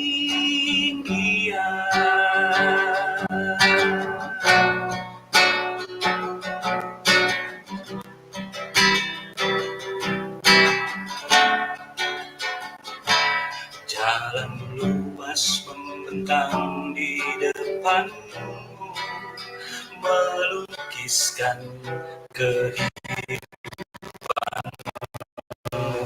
di dunia. Tiada satu pun yang tahu kemana arah yang pasti dituju. Pandanglah terang fajar Tuhanmu,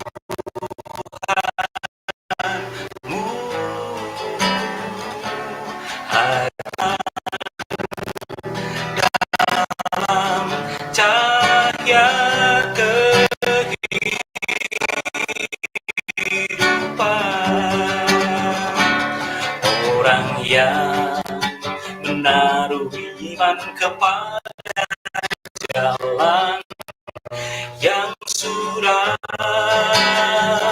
karena cahaya mentari bersinar terang memancarkan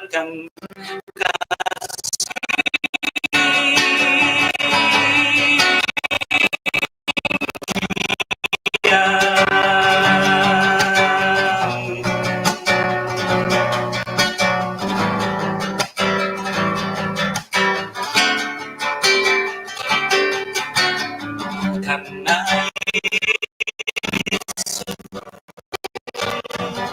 ku tinggal dalam hadiratnya, karena Yesus kebenaran, ku tinggal dalam kasih-Nya selamanya.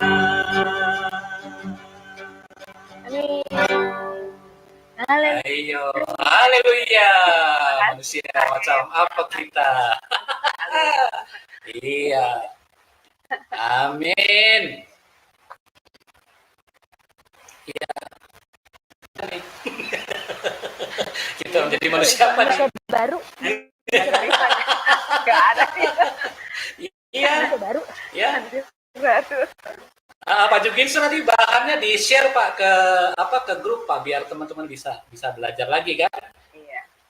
Iya, nanti di share itu asik itu, bagus itu. Iya, Dia betul. banyak sekali ya. Jadi keseharian kita bisa lihat tuh tipe apa kita pertama. Tadi kan ada manusia yang manusia dunia lah.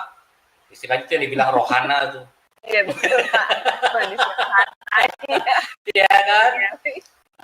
Cuma Pak Juginsu keren, dia bilang ada satu lagi kan, ya ada bahan manusia rohani. Nah ini nih yang setengah-setengah manusia ini nih, yang rohani enggak ya rohana juga enggak.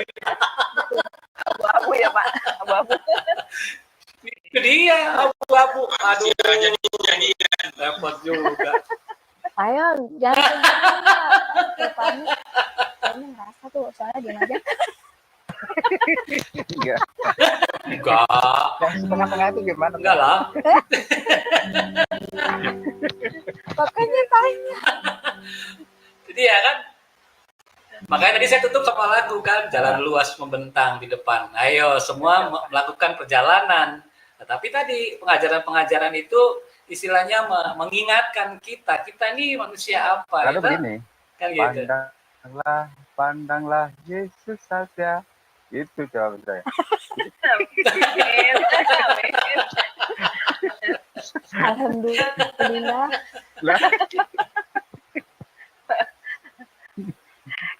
Iya toh. Ya, emang gitu Pak. Ya, tinggal Pak Stefanus kan ada punya perjalanan iman. Sama Abraham kan, kamu keluar dari Ur Kasdim itu. Wah, mau kemana nih? Bawa ternaknya, bawa semuanya. Pertanyaannya mau kemana? Kan gitu. Enak aja tuh, aduh Allah Bapa suruh Abraham keluar. Tapi itulah perjalanan iman. Kita masing-masing semua memiliki perjalanan iman. Nah, iman yang apa nih? Nah, itu. Orang yang menaruh iman kepada Yesus, nggak akan menemui jalan yang suram. Asik ya? Nggak akan itu, nggak akan. Makanya iman kita kepada Yesus Kristus. Nah, itu jelas kita posisinya adalah kita adalah manusia rohani. Bagus tadi. Ya kan? Kita adalah manusia rohani, iya, yang memiliki jiwa dan tinggal di dalam daging, dalam tubuh. Gitu. Terus dikuatkan terus. Ya Pak Fajar ini kan memang di tengah-tengah kehidupan tadi tuh antara orang tipe 1 atau orang tipe 3 nih. Nah, itu Pak Fajar. Ini Pak Juginsu tanyain satu-satu. Ayo. Itu Bu Ana apa tipe apa? Ini harus jujur gitu ya Pak Juginsu. Iya, jadi kan Pak Fajar kan bisa tahu kan, ada orang Kristen tapi yang suang-suang kuku itu. Ada banyak, ya kan? Tapi kan banyak. Makanya kita ini yang belajar harus menetapkan, membuat sebuah keputusan. Saya adalah manusia roh. Itu berani. Ya Pak Fajar ya. berbeda kok Fajar. Jangan takut, kita adalah manusia rohani. Kita yang dipimpin oleh Roh. Makanya disebut anak-anak Allah. Orang yang dipimpin oleh Roh Allah itu ya anak-anak Allah. Gitu, salah sendiri. Ya kan Kristen tapi nggak mau dipimpin sama Roh Allah. Anak siapa tuh? Manusia jenis apa gitu? Itu aja. Manusia jenis itu dia. Kita kalau itu nanya, kamu manusia jenis apa? Ada 3 gitu ya. Mungkin kalau bilang semua manusia ada 5, udah dia bengong. Ya kalau dia menghakimi segala macam, kamu manusia jenis apa? Iya betul sekali. Kalau saya sih itulah 1 Korintus 16 yang sampai 18. Nah, hidup orang benar. Orang benar mengarahkan diri kepada kekekalan. Wah, mantap Pak Ginsu. Iya. Hari ini malam ini materinya luar biasa ya Pak. Kita jadi benar-benar semakin paham. Kita ini harus menjadi manusia seperti apa gitu. Apa pilihan kita. Karena penjabaran dari Pak Jumin itu malam ini benar-benar menjelaskan dengan gamblang ya. Keren. Bagaimana kita harus menjadi manusia gitu. Manusia mana yang kita pilih gitu. Kalau memang kita adalah anak-anak Tuhan yang memang hidup di dalam Tuhan. Terima kasih Pak Juginsu untuk materi malam ini yang luar biasa, sangat memberkati kami semua, dan puji Tuhan pada akhirnya acara ini sampai di penghujung waktu. Firman yang telah disampaikan. Nah ini ada pengumuman nggak? Ada. Untuk minggu depan? Nggak ada. Nggak ada ya? Pak Yon, minggu Selasa depan bisa? Boleh Bu, Selasa depan boleh. Oh ya, untuk selanjutnya minggu depan di hari Selasa, Lion yang akan menjadi narasumber ya. Boleh. Saya boleh milih nggak buat itunya hostnya? Boleh Pak. Ding. Kok Fajar ya hostnya ya. Oh iya kan. Semua boleh Saya ikutan ketawa. Oh, siap. Kalau Fajar ya. saya lagi di rumah saya bisa, kalau di sini agak Ini kita berdoa minta tuntunan Roh Kudus supaya minggu depan itu harus ada di rumah Pak Fajar. Amin. Tidak ada yang mustahil ya Pak. Kalau di sini ada sesuatu yang mendadak terus kelihatannya. Bisa. Paling ntar di cover Kak. Kalau Iya, benar siap. Iya, tenang aja kok. Pokoknya kalau nggak jadi host, ya nyanyi gitu aja. Nyanyi.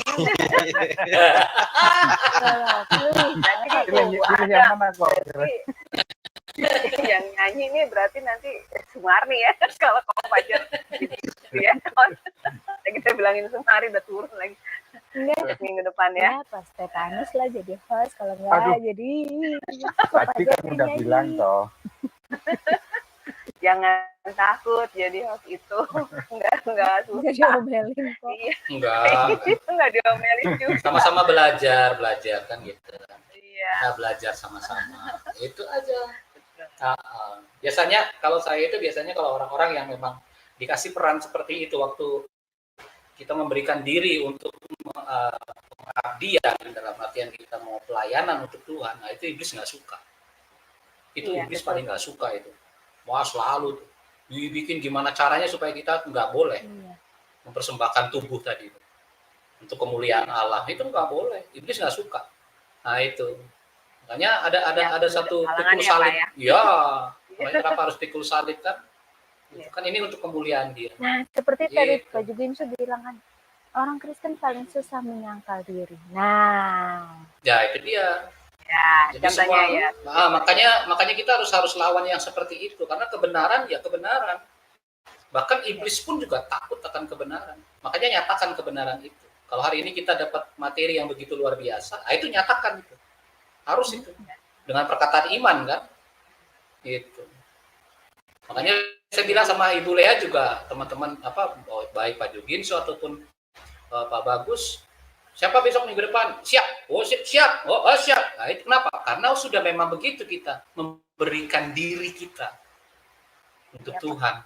Itu aja. Nah, Gitu. jadi apapun halangannya kita serahkan dalam tangan Tuhan. Amin, ya, amin. Ya, pasti Tuhan akan memampukan kalau kita memang berniat gitu. Kita, iya Tuhan, saya siap gitu. Nah, pasti Tuhan memampukan. Gitu. Contohnya lu ya, waktu itu kan pas si Rara nggak bisa malam, padahal kita lagi Iya, iya benar. Iya. Betul Pak. Iya. Saya bertekad pada saat itu, ya saya ambil kondisi itu karena saya ingin kelas ini itu kan harus tetap bisa berjalan. Ya Tuhan memampukan saya sih, puji Tuhan. Segala halangannya ya Tuhan yang membereskan. Gitu. Kan pertanyaannya kan simpel, mau apa enggak? Iya. Gitu. Kan Tuhan juga nggak maksa gitu. Iya. Iya. Jadi kok Fajar minggu depan semangat. Ya, kalau misalnya tenang aja kok, ada saya, ada Bu Ana sama Teko. Iya, Pak. Ya, pokoknya jadi misalnya nih kok. Kayaknya emang pas pulang juga sih. Tenang aja kok. Jadi pokoknya penting. Di sini tenang aja, ada standby. Ya, iya kan? Kalau misalnya pas lagi kok Fajar lagi ini kok kan ada halangan misalnya pas lagi berjalan kelasnya gitu. Aja tinggal chat aja sama kita ya Bu Ana ya. Kalau saya lagi ini, nanti kita handle gitu. Tenang aja kok. Yang penting kok Fajarnya mau dulu. Gitu. Ya, oke begitu kan. Terima kasih. Oke, baiklah, mari kita tutup acara ini dengan doa penutup yang akan dipimpin oleh Pak Jujinsu. Gitu. Silakan Pak. Baik, ada yang mau didoakan? Ada apa teman-teman? Iya. Siapa yang mau didoakan? Wah, pokoknya sehat semua ini ya. Puji Tuhan, luar biasa ini. Muridnya Pak Jujinsu, muridnya Pak Eon, muridnya Pak Bagus selalu sehat semua. Amin. Baiklah, mari kita berdoa ya teman-teman ya. Bapa yang kami sembah di dalam nama Tuhan Yesus Kristus, henti-hentinya kami mengucap syukur untuk kasih kemurahan-Mu Tuhan, bahkan untuk hari ini dari pagi, siang, sore, bahkan malam ini kami semua dalam keadaan baik. Itu semua karena kasih-Mu yang besar bagi kami.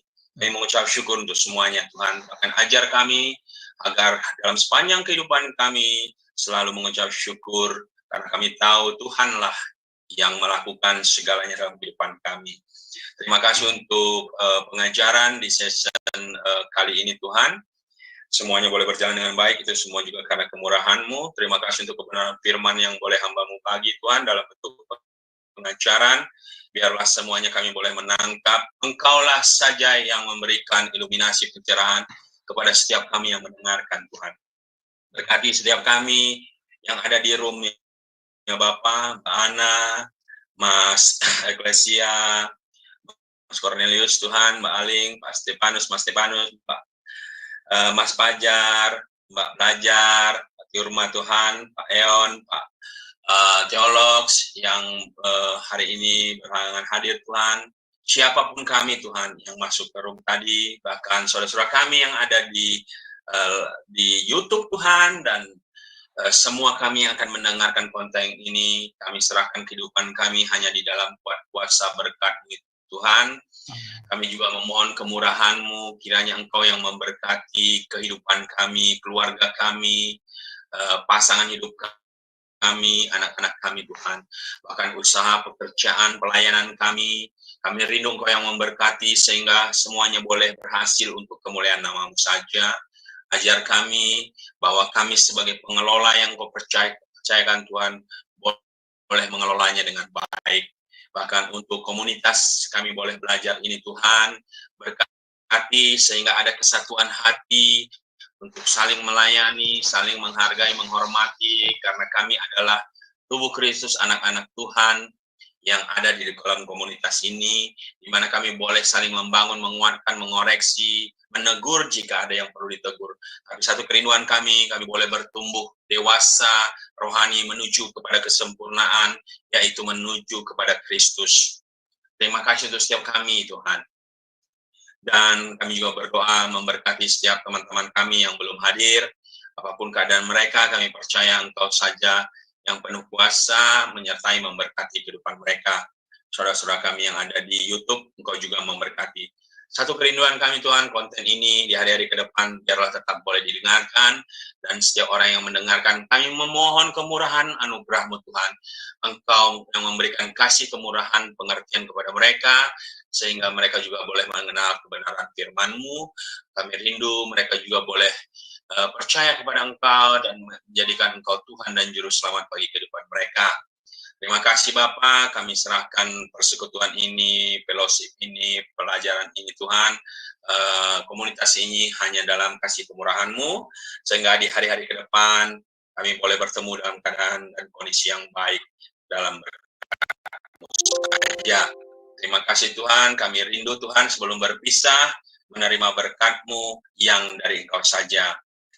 Saudara-saudara, kekasih-kekasih Tuhan, terimalah berkat kasih karunia yang berlimpah-limpah dari Allah Bapa melalui putranya Tuhan Yesus Kristus dan persekutuan yang manis bersama Roh Kudus. Itulah yang memberkati dan menyertai kita mulai saat ini sampai Maranatha. Tuhan Yesus datang kali kedua, bahkan sampai selama-lamanya, dan setiap kita yang diberkati Tuhan sama-sama kita katakan.